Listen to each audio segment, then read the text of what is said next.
Good morning, everybody. I am Dr. Karen Philbrick, and I serve as the Executive Director of the Mineta Transportation Institute at San Jose State University. MTI leads two competitively selected consortiums. One is funded through the Road Repair and Recovery Act, better known as Senate Bill 1, and it is the California State University Transportation Consortium, where we lead the surface transportation research and workforce development portfolio for the 23 CSU campuses. The second consortium, competitively selected through the U.S. Department of Transportation, is the Mineta Consortium for Transportation Mobility. We are focused on improving the mobility of people and goods and on improving the safety, accessibility, and convenience of our nation's transportation system. We're thrilled that you've joined us today. We ask that you all mute your phones, and if you have questions, we invite you to submit them in the chat feature, which we will be monitoring throughout today's webinar. Today, we're going to talk about the potential for ride-hailing services like Lyft and Uber to help meet the travel needs of older Californians. Using data from a survey of almost 3,000 Californians, 55 and older, our speakers analyzed how many older adults are using these services, how they book their trips, what their concerns are, and if they have interest in new potential mobility options and opportunities to pay for trips. On this note, it gives me great pleasure to introduce our two speakers today, Drs. Asha Weinstein-Agarwal and Manish Shirgagar. Dr. Agarwal is the director of MTI's National Transportation Finance Center and also a professor in the Urban and Regional Planning Department at San Jose State University. Her research and teaching interests in transportation policy and planning include finance, bicycle and pedestrian issues, and travel survey methods. We're absolutely thrilled that she's with us today. We also have Dr. Manish Shirgagar, who's an assistant professor in the Department of Urban and Regional Planning at the University of Colorado in Denver. He conducts research at the intersection of social equity and transportation with a focus on travel issues among older adults, women, immigrants, and low-income households. We're only together for 30 minutes today. We'll have about 20 minutes of presentation followed by moderated Q&A. So with that, let's get started. Let me turn it now to our presenters. Asha and Manish, please take it away. Thank you, Karen, very much for that introduction and for inviting me and Manish to have the opportunity to share our results with today's guests. So I also want to, before I go further, acknowledge that we had many partners on this project. Dr. Aditi Misra, Dr. Martin Wax, and Dr. Bonnie Dobbs were all key co-authors together with us. And we're grateful to MTI for funding the project. So today I'm going to briefly talk over the study motivations and methods, turn it over to Manish, who'll tell you a little bit about our respondents, the different findings, and finally I'll come back and wrap up with a few conclusions before we turn to the Q&A. So our motivation for the study was as follows. The United States not only has many older adults, but that number is growing both as a percentage of the population and in terms of absolute numbers. And many adults seem likely to continue the trend of aging in place in suburban homes where they're at great risk of isolation if they're not able to drive. And there's a lot of research showing that social isolation can cause not only mental health deterioration, but other kinds of health impacts. So there's a critical need to figure out ways to help people who can't drive get around. Now, ride-hailing, in theory, could significantly benefit adults who don't drive at all, or I should point out those who don't drive in certain situations. So again, as people age, there's quite a bit of evidence that many don't stop driving all at once, but they start limiting it, like they won't drive at night or things like that. So you would think ride-hailing could be, again, not solving all the transportation problems, but a good help. But there's been early research suggesting that older adults are less likely to use ride-hailing than younger adults. And there seemed to be, I don't know if it's a consensus, but a lot of people assuming that this ride hailing is not really a good solution for older adults because they don't like the technology or they're afraid of the drivers or whatever. And we were really interested to find out more about, is that true, or is there more potential for ride hailing?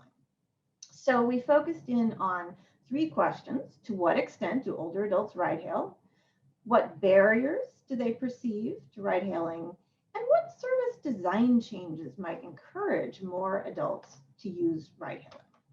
Let me give you a quick sneak peek. First of all, in terms of are they ride hailing? Lots of them are. Roughly, sort of based on our survey results and extrapolating it to the larger population, roughly 4 million Californians 55 and over have ride hailed at least once.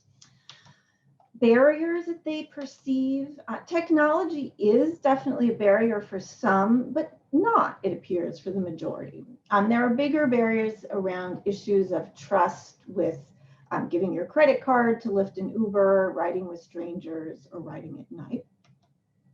And in terms of service design changes, we tested several out and found that quite large numbers of our respondents would value the opportunity to book trips by phone, to pay in different ways, and Manish will talk more about that later, and also would value help with basic tasks like carrying bags.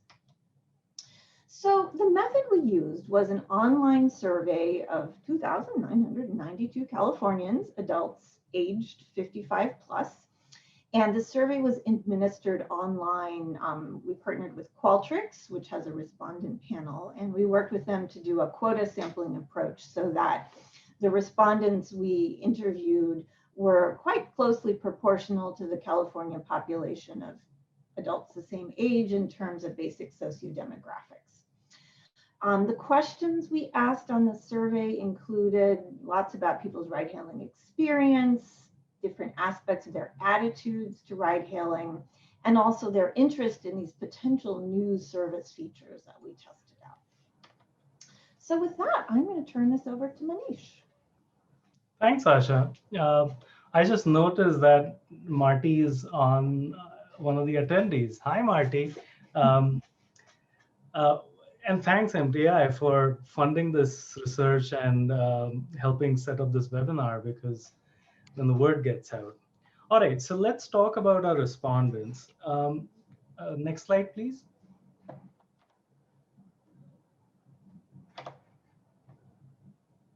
Thank you. So in terms of their general travel behavior, we asked them how they had traveled in the last week. The takeaway from this slide is that most of the sample relied heavily on either driving themselves or being a passenger in a car with someone else, perhaps a family member or a caregiver or someone else. Smaller percentages relied on transit or ride-hailing services, taxis, paratransit, etc. This keeps in line with what others have found across North America and in Europe. This behavior is pretty consistent in this age cohort. Next, please.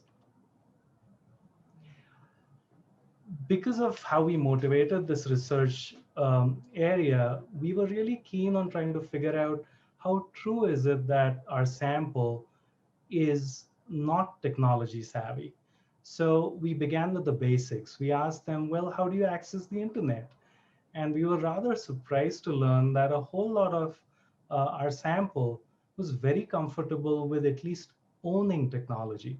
So 84% owned a smartphone, which came as a surprise to some of us. Computer access was widely available, and tablets too. So it's not as if the devices to access the internet aren't available to Californians 55 and older. Next, please.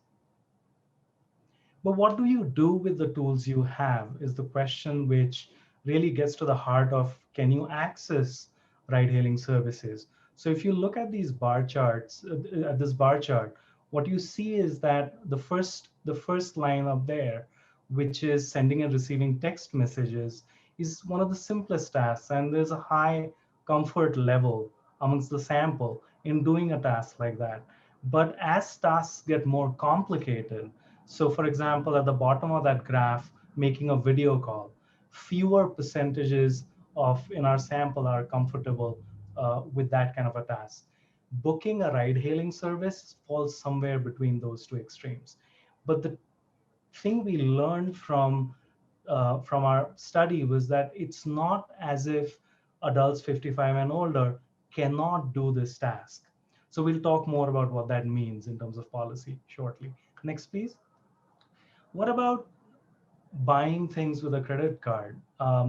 Buying things at a store, high comfort levels, that top bar.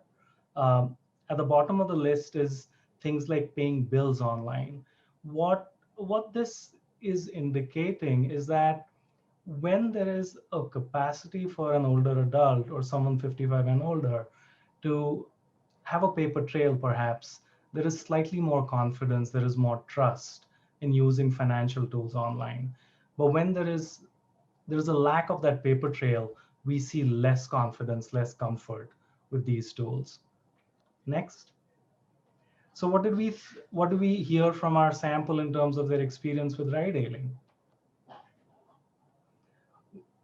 Weighted, so what we did was, back to what Asha said, um, based on the quota sampling we did with Qualtrics, we assigned weights to our sample, and we figured out at a pretty high confidence level across the population of Californians 55 and older, what percentage had done these things.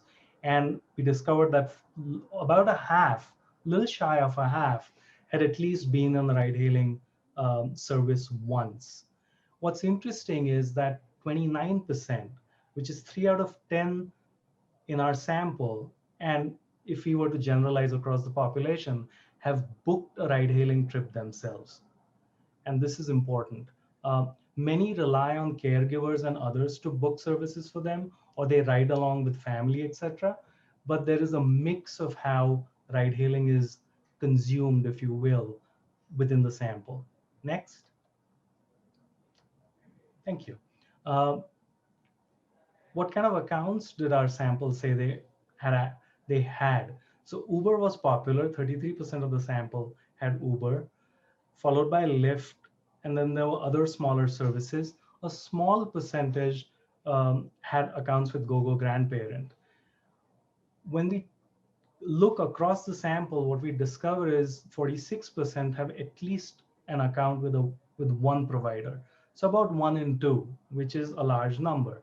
But to have an account isn't the same thing as using the service. Next. So what about use of the service? So on the left, you're looking at days per month when our sample said when they were at home, how often they used ride-hailing services. So 4+ days a month, 14%. When people are traveling, one would expect that because you don't have access perhaps to your own vehicle, or you don't have access to caregivers and family, you might rely more on ride hailing like services or transit and other kinds of um, modes of travel, which shows in our data. So on the right hand side, you're looking at what was the frequency of use for ride hailing when folks were traveling. And when you look at that number on sometimes, it's 53%, which suggests that when people are traveling, there seems to be a slight uptick in consumption of ride hailing services. Perhaps not so much at home, though. What do we know about what people said about existing and new service features? Next slide. Thanks. So in terms of current service features, we asked folks, how do you feel about, how comfortable are you riding with a driver you don't know? As you can see, trust is the issue because very few people across these 4 categories, riding with someone you don't know, sharing your credit card information with a ride hailing company, riding after dark, or riding with strangers, uh, less confidence, less comfort on these vectors. Uh, Not surprisingly, uh, some things change when we ask for perhaps new features. Next slide. So we asked, well, potential new features, what do you think? would be helpful. And the first two bars on the top suggest that people were more happy or more comfortable, express more comfort with ride hailing if they could book by phone or had help available by phone.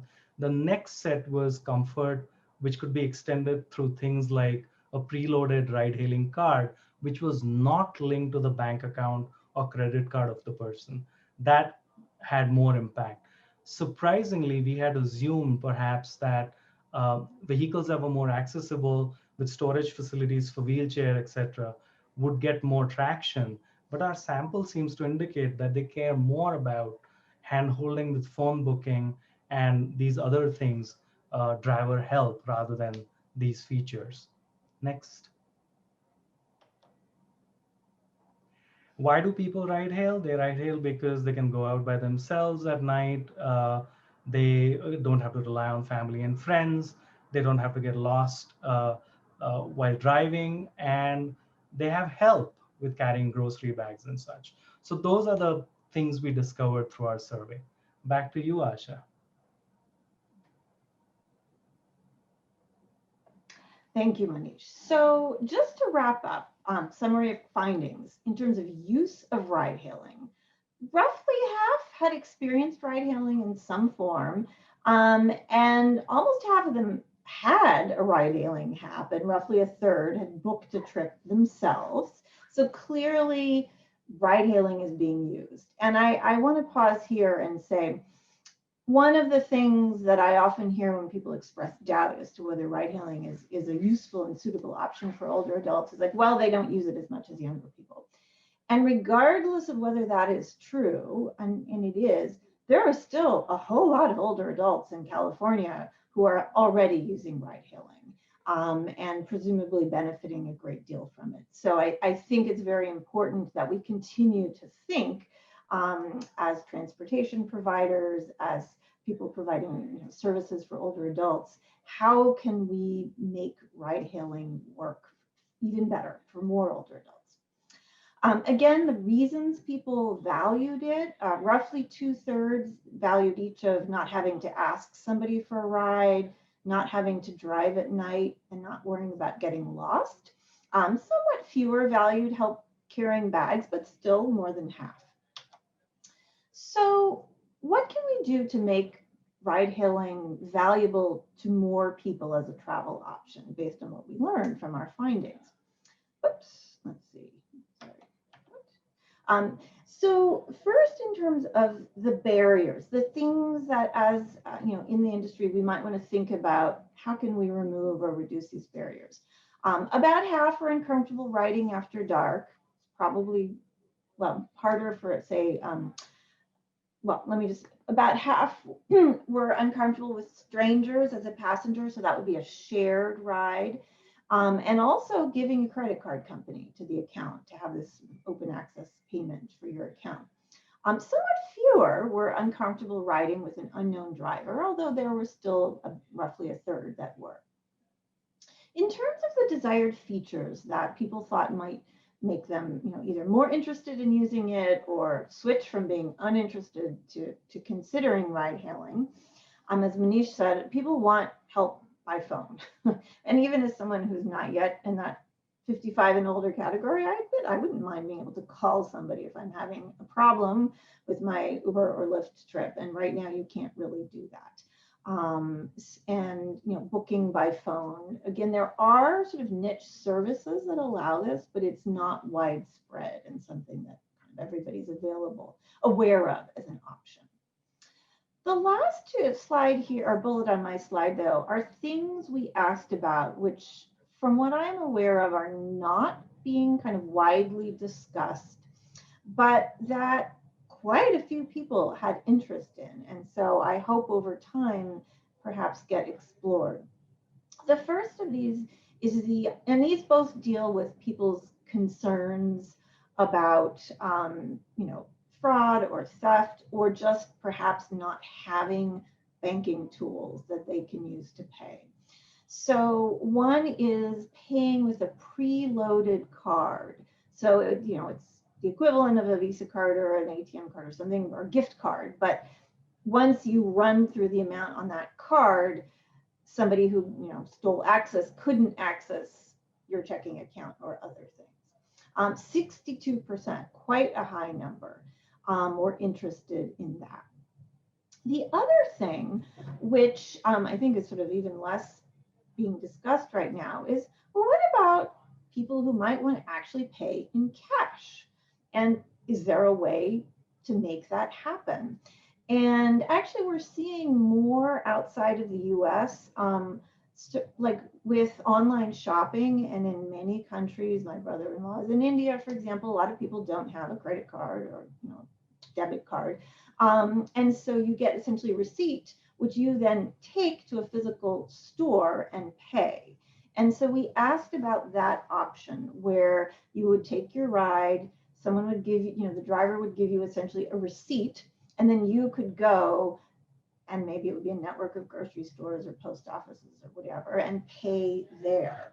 And while it was certainly less than value of these other things, 35% of Californians 55 and older is quite a few people.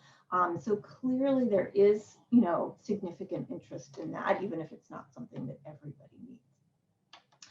So we're going to turn to questions, but I just want to mention that the full report is available with dozens of numbers and tables, a lot more detail.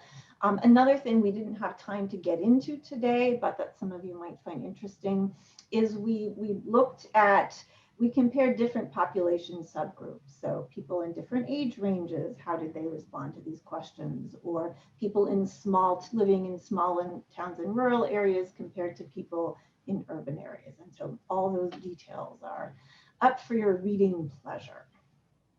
So Karen, let me turn it back to you. Excellent, thank you so much. And we do have some lively comments and questions in the chat feature. One individual asked if you had tabulations by age, and I'd just like to point out that Manish has responded that tabulations are in the report with splits by gender, race, ethnicity, and other categories. So please feel free to use the link in the chat feature to look at those tabulations more closely. Now on to a very exciting question. Someone notes that the study subjects were 55 plus age group and would like to know if the response or conclusion would be different if the sample was 70 plus. Manish, do you want to take that, or would you like me to? I can add to, well, why don't you go first, Sasha? So it's an excellent question. And there's a big difference between someone who is, say, 55 and somebody who is 80. So we did, again, it's in the report, we broke people into age categories. I think it was like, 55 to 65, 65, whatever. And we found that, yes, as you would expect, there was a decrease in use of ride hailing, having an app, all of those things as people got older. But even among the oldest group, and we had categorized that as 75 and older, 42% had experienced ride hailing and 25% had booked a ride. So it's less, definitely, than younger people, but it's not as if there's sort of a cliff and once people get to a certain age, this is just not working for them. Excellent, thank you for that. We also had a follow-up question that wanted to know how the data compared to the rest of the population. Do you have anything else to comment on related to that question, Asha? I think the questioner is probably interested in other adults who are younger, and we didn't survey them, so we don't have direct comparisons to make. Manish, do you have a sense of just in general how this would compare with younger adults? So I can speak more generally, but this is outside of this study. There are studies within California that have looked at other parts of the population, and the message is that clearly higher rates of adoption amongst folks in their 20s, 30s, 40s, even in their 50s. It does fall off as people age, but not that much. That's one thing. The other thing that comes to mind is this idea that older adults don't like to ride with others, share a ride, if you will, is not just in this cohort. we've seen this effect in younger adults too. So there are parallels between what we found and what others have found across the population. Uh, I'm happy on email to share uh, reports from other studies which have looked at other parts of the population. And I'll throw in Marty Wax, one of our co-authors, is always reminding us that in general, older adults travel a bit less than younger adults, by any mode. And so again, it's not surprising that maybe there are fewer 70-year-olds making ride-hailing trips than there are 30-year-olds. That's an excellent observation. Thank you for adding that point. And right now, we're all traveling less, it feels like. So it'll be interesting to see how that ridership rebounds. On to our next question. Any variation with older adults using ride-hailing services based on whether English is the primary language spoken at home? One limitation of our study is it was an English language survey. So, we were only talking to people who have good enough English to take our survey. So I don't think we can answer that question. Okay. Well, thank you for that response. I think it's equally important to know what our research can answer and what it can't. And to the person who wanted to know about the slide deck, and for all of the other people who have tuned in today, the slide deck as well as a recording of today's webinar will be posted today to our website and to our social media pages. We have time for another question here. Why was the online survey the best method for retrieving survey results, especially considering the desired audience, which was an older population? Anish, you want to take that? Sure, I can talk to this.